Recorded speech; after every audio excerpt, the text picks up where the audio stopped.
आगे बढ़ते हैं। Statement to be prepared on liquidation of company. जब कंपनी को लिक्विडेट किया जाता है तो हम लोग कौन क्या क्या स्टेटमेंट को बनाते हैं, तैयार करते हैं। यहाँ पर यदि वॉलंटरी लिक्विडेशन हो तो आप बनाते हैं liquidators final statement of accounts, और अगर कंपलसरी लिक्विडेशन होता है तो आप बनाते हैं स्टेटमेंट ऑफ अफेयर्स पहला, दूसरा डिफिशिएंसी सरप्लस अकाउंट्स, और तीसरा रिसीवर्स रिसिप्शन पेमेंट अकाउंट।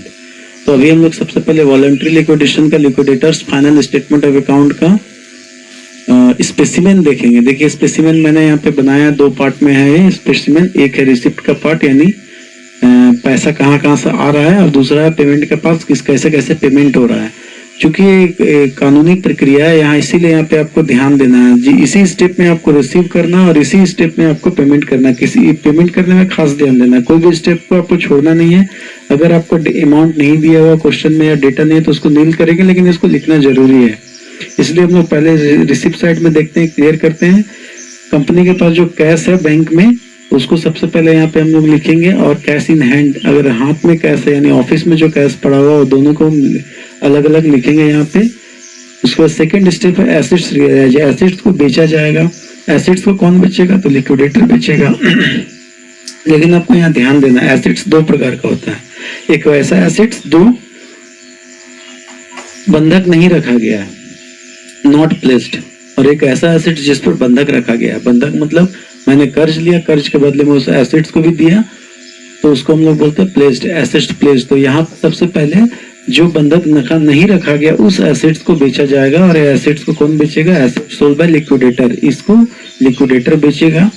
तो ये एसेट्स को लिक्विडेटर बेचेगा। ध्यान देना आपको, एसेट्स का बुक वैल्यू होता है, तो क्वेश्चन में रियलाइज वैल्यू को ही यहाँ पे आपको लिखना है। अगर रियलाइज वैल्यू क्वेश्चन में नहीं दिया है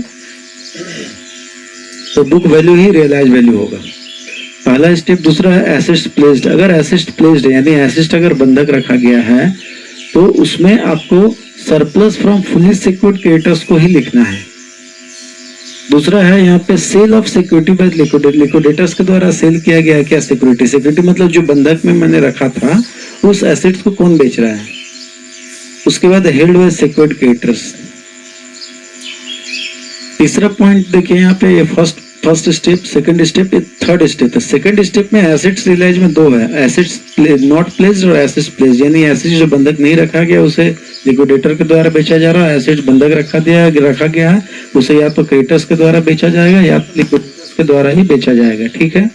थर्ड में कॉल्स ऑन कॉन्ट्रीब्यूशन, मतलब ये तीसरा जगह से पैसा आ रहा, कैसे आएगा, अनपेड। कुछ ऐसे कॉल्स हैं जिसको पैसा नहीं है, पेड नहीं किया है या नहीं मांगा गया था, उसको पार्टली पेड बना के वहां से पैसा मांगा जाएगा, और जो पैसा नहीं मिलेगा उसको कॉल इन एरियर में घटा दिया जाएगा। और अगर पुराना कोई कॉल इन एरियर रियलाइज होगा या मिलेगा, प्राप्त होगा, तो उसको जोड़ दिया जाएगा। इस प्रकार से हम लोग टोटल अमाउंट यहाँ पे निकाल देते हैं। अब जरा ध्यान देंगे हम लोग यहाँ पे पार्टली पेड और फुली पेड। अगर आप शेयर पढ़े होंगे, शेयर चैप्टर, तो शेयर जब इशू होता है, मान लीजिए 100 रुपए का शेयर है और 50 रुपए ही मांगा गया है, 50 रुपए बाद में मांगना है, तो 50 रुपया हो गया आपका पार्टली, और ये 50 रुपए अभी मांगा जा रहा है। अभी कंपनी लिक्विडेट हो रही तो अभी ये 50 रुपए मांगा जा रहा है।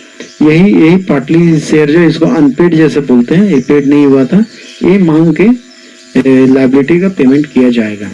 इसीलिए यहाँ पे हम इसको अनपेड या पार्टली भी बोल सकते हैं। अब हम इसी साइड का, रिसिप्ट साइड का एक्सप्लेनेशन करेंगे। इस स्पेसिमेन में जो रिसिप्ट साइड में जो भी वर्ड आया है उसका एक्सप्लेनेशन करेंगे। पहला है एसेट्स। एसेट्स दो प्रकार के होते हैं, फिक्स एसेट्स और करंट एसेट्स। फिक्स एसेट्स और करंट एसेट्स जो है ना, जैसे कैश एक करंट एसेट्स है, फिक्स एसेट्स में लैंड, बिल्डिंग, प्लांट, मशीनरी आता है।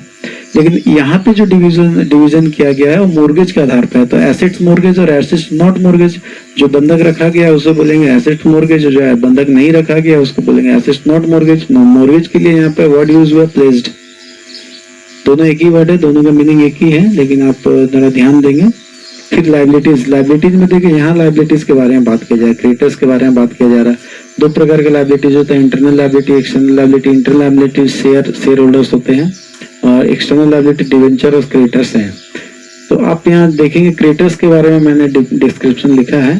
क्रेडिटर्स दो प्रकार के होते हैं, सिक्योर्ड क्रेडिटर्स और दूसरा है अनसिक्योर्ड क्रेडिटर्स। सिक्योर्ड क्रेडिटर्स जो सिक्योर्ड है यानी जो बंधक में है, जिस ऐसा क्रेडिटर्स है, ऐसा लायबिलिटी है जिसको जो सिक्योर्ड है, मतलब जिस पर मॉर्गेज का व्यवस्था किया गया, अनसिक्योर्ड जिस पर कोई मॉर्गेज नहीं है। अब यहाँ पे देखिए सिक्योर्ड लायबिलिटी दो प्रकार के होते हैं, फुली सिक्योर्ड क्रेडिटर्स और पार्टली सिक्योर्ड क्रेडिटर्स। अनसिक्योर्ड दो प्रकार के होते हैं, प्रेफरेंशियल क्रेडिटर्स और अनसिक्योर्ड क्रेडिटर्स। तो यहाँ आपको थोड़ा समझना, ध्यान देना। फुली सिक्योर्ड क्रेडिटर्स क्या है, कैसे पता चलेगा? अगर आपने यहाँ पे अगर आपने लोन 38,000 का लिया है और सिक्योरिटी 50,000 का, यानी बंधक आपने 50,000 का दिया है, तो जितना का लोन लिया उससे ज्यादा आपने बंधक दिया, that is called fully secured. तो इस स्थिति में क्या होता है, जो अगर एसेट्स को अगर इस एसेट्स को बेचा जाए और 50,000 में बिके तो हमको 12,000 रुपये उल्टा मिलेगा। और पार्टली सिक्योर्ड क्रेडिटर्स में क्या, लोन आपका 38,000 है लेकिन सिक्योरिटी यानी उसके लिए जो एसेट्स हमने बंधक दिया है वो बंधक है 20,000 का, यानी जितना लोन लिया उससे कम का बंधक दिया गया है। तो इस स्थिति में क्या होगा, 18,000 रुपया कंपनी को उसे पे करना पड़ेगा, उस व्यक्ति को जिससे लोन लिया गया है। इसीलिए जो इस 18,000 को अनसिक्योर्ड मान के अनसिक्योर्ड में इसका हम लोग ट्रीटमेंट करते हैं, अनसिक्योर्ड में जाके जोड़ देते हैं यहाँ पे, including unpaid part of secured creditors. और ये जो सरप्लस है, सरप्लस, इसी सरप्लस को मैंने यहाँ पे लिखा है surplus from fully secured creditors, यानी जो फुली सिक्योर्ड क्रेडिटर्स है उससे आपको सरप्लस मिलेगा, उसको आपको यहाँ पे लिखना है। अब आते हैं अनसिक्योर्ड। अनसिक्योर्ड में एक प्रेफरेंशियल क्रेडिटर्स है और एक अनसिक्योर्ड क्रेडिटर्स है। प्रेफरेंशियल क्रेडिटर्स में क्या क्या आता है, इसमें आता है गवर्नमेंट का कोई भी टैक्स, डायरेक्ट टैक्स और इनडायरेक्ट टैक्स जो भी होता है, GST, income tax, sale tax, जितना भी टैक्स है। गवर्नमेंट बोलने का मतलब सेंट्रल गवर्नमेंट, स्टेट गवर्नमेंट और लोकल अथॉरिटी। या लोकल अथॉरिटी मतलब म्यूनिसिपल टैक्स जैसे होता है, म्यूनिसिपल का जो भी, म्यूनिसिपैलिटी का जो भी कुछ होगा सब गवर्नमेंट टैक्स है। उसके बाद salary of clerk, wages of labour and servant, employment, employees compensation, ESI, कर्मचारी राज्य बीमा निगम, प्रोविडेंट फंड, पेंशन, ग्रेचुइटी और लीव इनकेसमेंट। ये 7 प्रकार के जो ड्यू हैं ये सब प्रेफरेंशियल क्रेडिटर्स में आते हैं। यानी सबसे पहले क्रेडिटर्स में डिवेंचर के बाद प्रेफरेंशियल क्रेडिटर्स का ही पेमेंट होता है, उसके बाद अनसिक्योर्ड का होता है। यानी इसको पेमेंट करने के बाद जो बचेगा, Sunday creditors, bank loan, bank overdraft, bank payable और लोन ईटीसी, इस तरह के जो क्रेडिटर्स है उसे पेमेंट किया जाता है। अब आइए हम लोग दूसरे स्टेप में चलते हैं, यानी दूसरे पार्ट में, पेमेंट पार्ट में। देखिए सबसे पहले यहाँ लिखा है creditors, secured creditors. Secured creditors को नॉर्मली यहाँ लिखा नहीं जाता, अगर लिक्विडेटर के द्वारा इसे रियलाइज किया जाता है तो हम लोग यहाँ पे लिखेंगे, यानी उसे। और दूसरा है लीगल एक्सपेंस, यानी जो लिक्विडेशन हो रहा है उसमें जो कानून का खर्चा हो रहा है, जो कोर्ट का खर्चा हो रहा है, उस खर्च को बोलते हैं लीगल एक्सपेंस। और इस एक्सपेंस को दूसरे नंबर पे लिखा जाता है। ये सब क्वेश्चन में आपको दिया रहेगा, इधर का भी जो भी पार्ट है सब दिया रहेगा, बट आपको क्वेश्चन में से ढूंढ के समझ के लिखना है, यही इस चैप्टर का खेल है और कुछ नहीं है। थर्ड है लिक्विडेटर रिम्यूनरेशन। जो लिक्विडेटर है उसका जो फी है या उसका जो चार्जेज है या उसका जो रेम्यूनरेशन है, उस रेम्यूनरेशन को आपको कैलकुलेट करके लिखना है। यदि क्वेश्चन में डायरेक्ट फिक्स अमाउंट कुछ दे दिया है, कैश या कैश में लिखा हुआ है, तो उसको तो आप डायरेक्ट लिख देंगे। लेकिन जो नहीं दिया है लेकिन उसके लिए कुछ हिंट्स दिया, on the basis of hints, तो उस स्थिति में आपको उसको कैलकुलेट करना पड़ेगा। कैलकुलेट करके आपको यहाँ पे लिखना पड़ेगा। इस पर और विशेष चर्चा हम लोग नेक्स्ट क्लास में करेंगे। अभी तो हम लोग सिर्फ इसका स्पेसिमेन के बारे में जानकारी ले रहे हैं, एक एक आइटम के बारे में। नेक्स्ट है लिक्विडेशन एक्सपेंस या कॉस्ट ऑफ लिक्विडेशन। लिक्विडेशन करने में जो एक्स्ट्रा खर्च आता है, देखिए 2 प्रकार का खर्च आ रहा है, एक लीगल खर्च आ रहा है, लीगल खर्च को छोड़ के भी एक खर्च आता है, उस प्रकार का खर्च को हम लोग लिक्विडेशन एक्सपेंस बोलते हैं। तो उसको भी यहाँ पे लिखेंगे, क्वेश्चन में दिया रहेगा। उसके बाद 5वां नंबर पे यहाँ पे देखिए, ध्यान दीजिए। अब जो पैसा आया था उसमें से सबसे पहले सिक्योर्ड क्रेडिटर्स का पेमेंट हुआ, फिर लीगल एक्सपेंस हुआ, फिर लिक्विडेटर का रिम्यूनरेशन, फिर लिक्विडेशन एक्सपेंस, फिर डिवेंचर होल्डर को पेमेंट करना है। डिवेंचर होल्डर मतलब जब कंपनी बनती है तो 2 प्रकार के कर्ज लिए जाते हैं, एक शेयर होल्डर यानी अंश शेयर के माध्यम से, और एक डिवेंचर के माध्यम से। डिवेंचर के माध्यम से जो कर्ज लिया जाता है उसे आप समझ लीजिए डायरेक्ट लोन है वो एक प्रकार का, इसीलिए इससे कोड भी होता है। इसका पेमेंट आपको करना ही पड़ेगा। जब भी कंपनी लिक्विडेट होगी तो इसका पैसा और इंटरेस्ट के साथ देना होता है, इसीलिए इसका प्रिंसिपल अमाउंट यानी डिवेंचर होल्डर का प्रिंसिपल अमाउंट और इंटरेस्ट दोनों जोड़ के आपको देना है।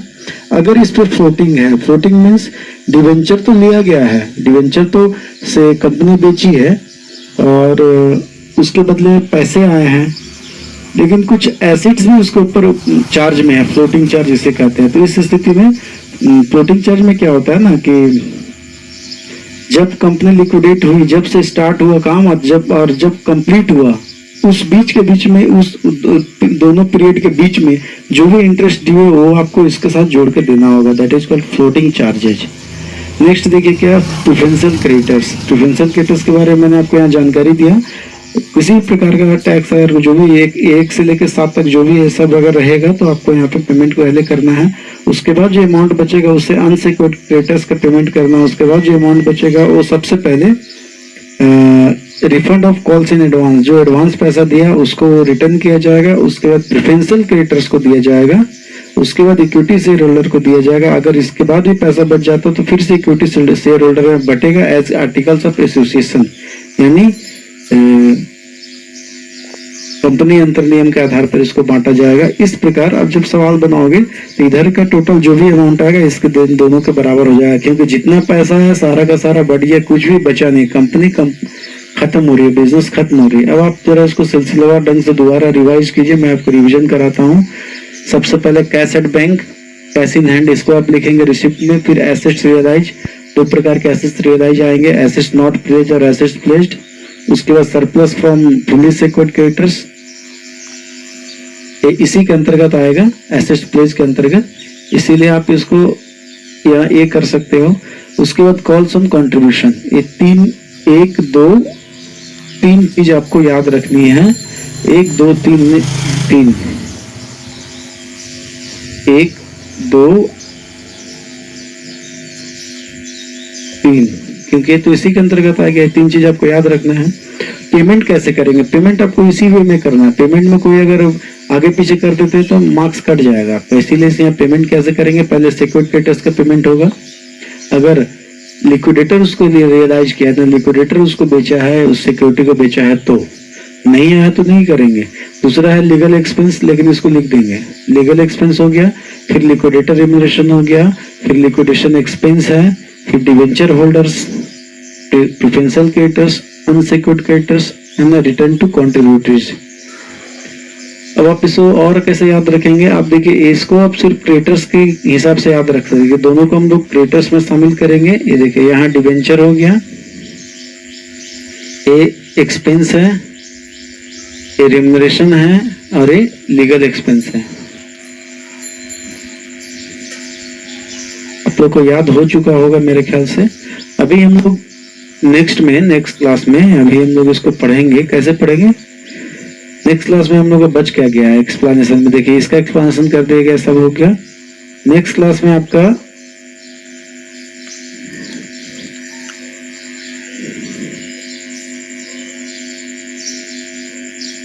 ओवरऑल एक्सप्लेनेशन तो हो चुका है।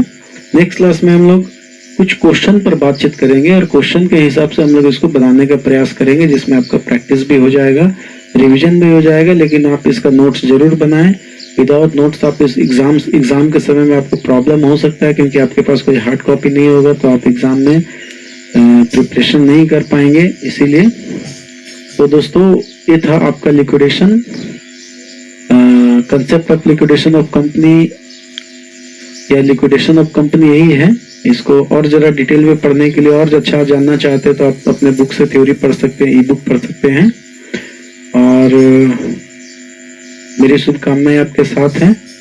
आप लोग इस वीडियो को जरूर शेयर करें, जरूर लाइक भी करें, लाइक नहीं भी कर सकते हैं अगर आपको पसंद नहीं आए तो, लेकिन सब्सक्राइब करें ताकि नया जो भी अपलोड हो आपके पास पहुंच जाए और आपको आपके एमकॉम के एग्जाम में और आपके एमकॉम के प्रिपरेशन में कृपालु एजुकेशन का सहयोग रहे। बहुत बहुत धन्यवाद, थैंक यू।